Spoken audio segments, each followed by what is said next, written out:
why asking, "Who am I?" is a trap. The Buddha's warning. If the ways of the mind were simple, its problems would be simple and easy to solve. The Buddha, in showing how to put an end to its problems, could have kept his instructions simple and short. A single blanket approach to whatever happens in the present, a noble one-fold path. Just mindfulness, just concentration, or just non-reactivity.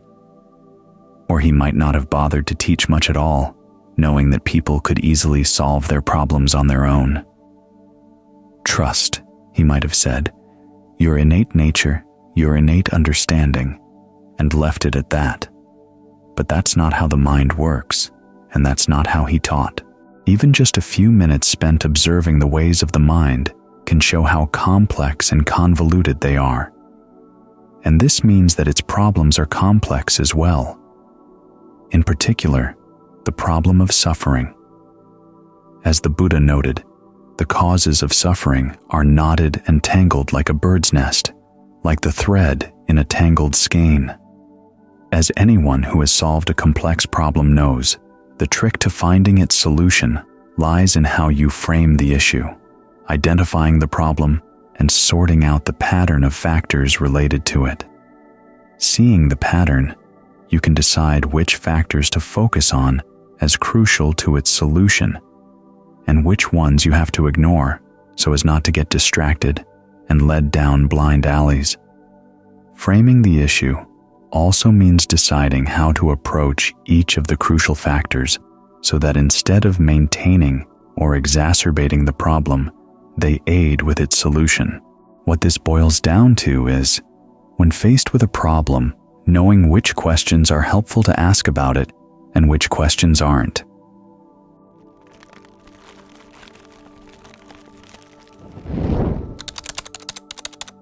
To continue the Buddha's analogy, the ability to solve complex problems is like knowing how to untangle a tangled knot.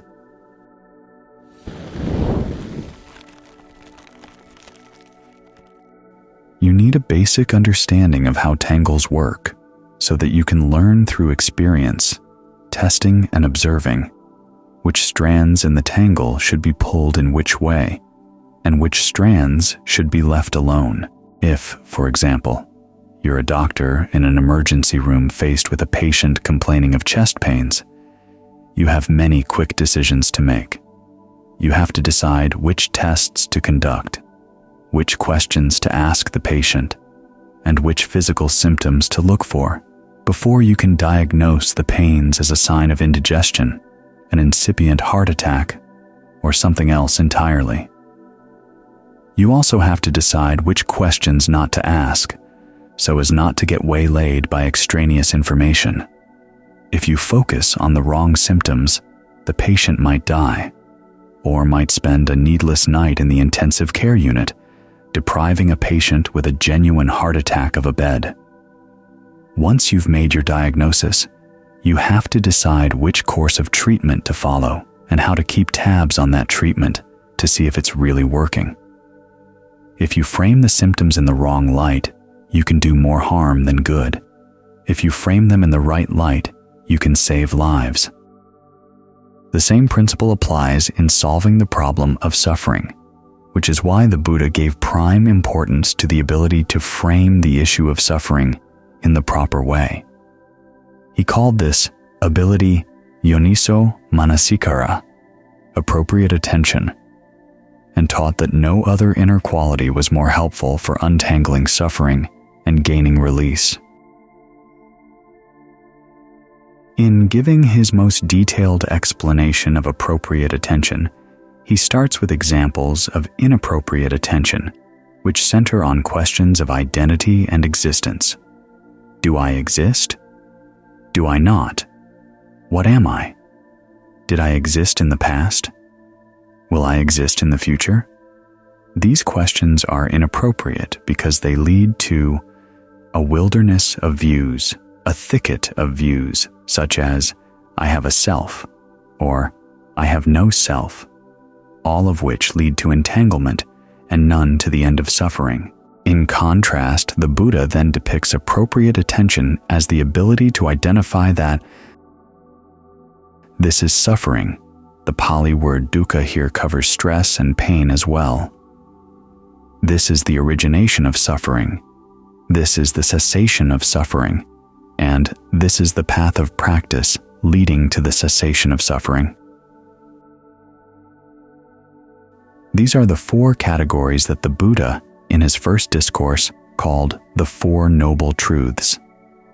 The ability to frame the issue of suffering in line with these categories is what enables you ultimately to put an end to the problem of suffering once and for all. This is why they're appropriate. The most obvious lesson to be drawn from this way of distinguishing inappropriate from appropriate attention is that inappropriate attention frames the issues of the mind in terms of abstract categories, whereas appropriate attention frames them in terms of things that can be directly pointed to in immediate experience as this. Ideas of identity and existence are basic to abstract thinking, and many philosophers have maintained that they lie at the basis of any spiritual quest. The Buddha, however, noted that the thought, "I am the thinker," lies at the root of all the categories and labels of conceptual proliferation, the type of thinking that can turn and attack the person employing it. These categories are notoriously hard to pin down, often dissolving into arbitrary semantics. Do I exist? It depends on what you mean by exist. Do I have a self? It depends on what you mean by self. Thinking driven by definitions like these often falls prey to the hidden motives or agendas behind the definitions, which means that it's unreliable.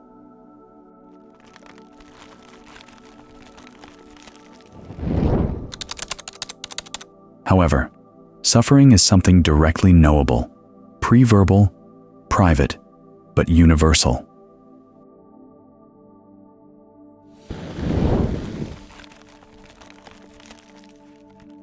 In framing the issues of the mind around suffering, the Buddha bases his teachings on an intention totally trustworthy, the desire for his listeners to put an end to all their suffering, and focuses on something not dependent on definitions. In fact, he never offers a formal definition of the term suffering at all. Instead, he illustrates it with examples such as the suffering of birth, aging, illness, and death, and then points out the functional element that all forms of mental suffering share, clinging to the five aggregates of form: feeling, perception, mental fabrication, and consciousness. The clinging is not the same as the pain of the suffering, but it's the aspect of suffering most useful to focus on, for the purpose of bringing the suffering to an end. Although there is a passage where the Buddha defines clinging as desire passion, he never describes precisely what desire passion is. When devoting what is apparently the oldest part of the canon, the Atthakavagga, to the topic of clinging, he fills the discussion with puns and wordplay, a style that discourages systematic attempts at set definitions and the conceptual proliferation they can foster. What this means is that if you want to refine your understanding of clinging, desire passion, and suffering, you can't cling to words or texts. You have to look deeper into your present experience. In pointing repeatedly to direct experience, however, the Buddha doesn't discourage all thought and concepts. The ability to distinguish the four categories of appropriate attention requires thought and analysis. The type of thought that questions past understandings and misunderstandings and ponders what's happening in the present. The type of analysis that can ferret out connections between actions and their results and can evaluate them as to whether they're helpful or not. There are desires, for instance, that act as a cause of suffering, and other desires that can form part of the path leading to its end. Although the Buddha gives a general outline to tell which kind of desire functions in which way, You have to learn how to watch your own desires carefully and honestly to tell which kind of desire they are.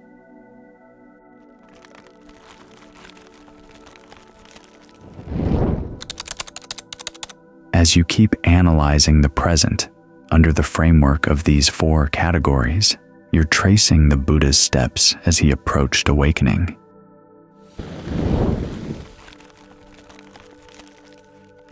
Having focused on clinging as the functional handle on suffering, he looked for the conditions that formed its basis and found them in 3 types of craving or thirst: sensual craving, craving for states of being, and craving to destroy states of being.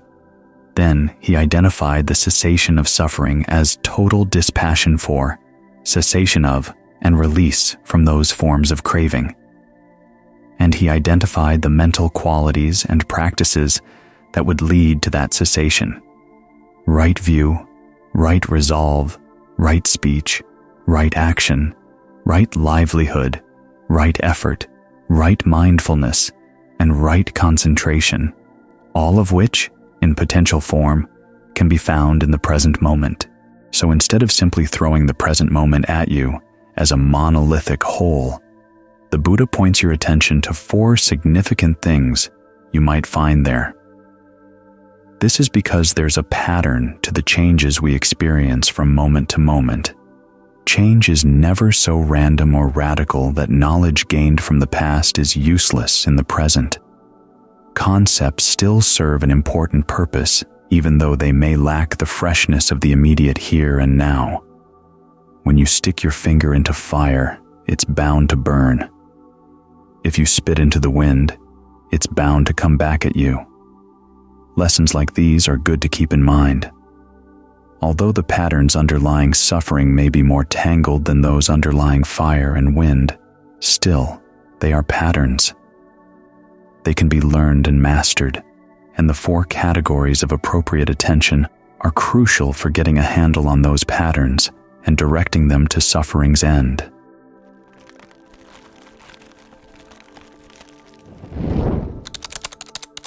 In practical terms, distinguishing among categories is worthwhile only if you have to treat each of the different categories in a different way.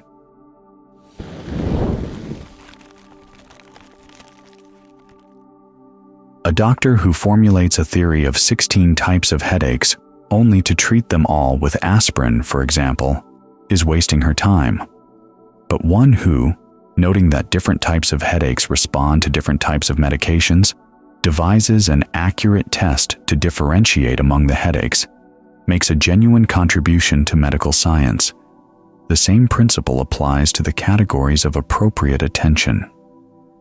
As the Buddha stated in his first account of his awakening, once he had identified each of the 4 categories, he saw that each had to be treated in a different way.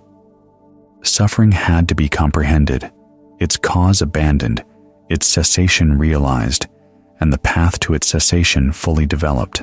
What this means is that, as a meditator, you can't treat everything in the present moment in the same way. You can't simply stay non-reactive, or simply accept everything that comes. If moments of stillness and ease arise in the mind, you can't just note them and let them pass. You should develop them to jhana, the full-body pleasure and rapture of right concentration that forms the heart of the path. When mental suffering arises, you can't just let it go. You should focus whatever powers of concentration and discernment you have to try to comprehend the clinging that lies at its heart. The Buddha expands on this point in the discourses where he shows how appropriate attention should be applied to various aspects of the present. Applied to the 5 aggregates of form, feeling, and so forth, appropriate attention means viewing them in such a way as to induce a sense of dispassion that will help alleviate clinging. Applied to perceptions of beauty or irritation, it means viewing them in such a way as to keep them from fostering such obstacles to right concentration as sensual desire or ill will. Applied to feelings of serenity or the potential for rapture, it means viewing them in such a way that helps develop them into factors for awakening.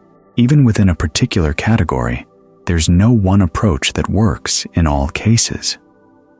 In one of his discourses, Buddha observes that some unskillful mental states wither away if you simply watch them with equanimity, while others require an active effort to take them apart. In another discourse, he expands on this observation by recommending 5 ways of dealing with distracting thoughts, replacing them with more skillful thoughts, focusing on their drawbacks, consciously ignoring them, relaxing the tension that goes into maintaining them, and forcefully suppressing them. In neither discourse, though, does he give hard and fast rules for telling which type of thought will respond to which approach. You have to find out for yourself by sharpening your discernment through trial and error as to what works and what doesn't in any given situation.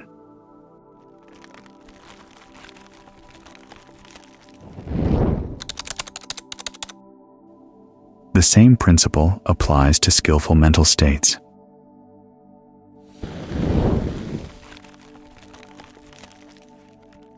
The Buddha's final summary of his teachings, The Wings to Awakening, lists 7 ways of conceiving the path to the end of suffering, in terms of 4 establishings of mindfulness, 4 bases for success, 4 right exertions, 5 strengths, 5 faculties, 7 factors for awakening, and the Noble Eightfold Path.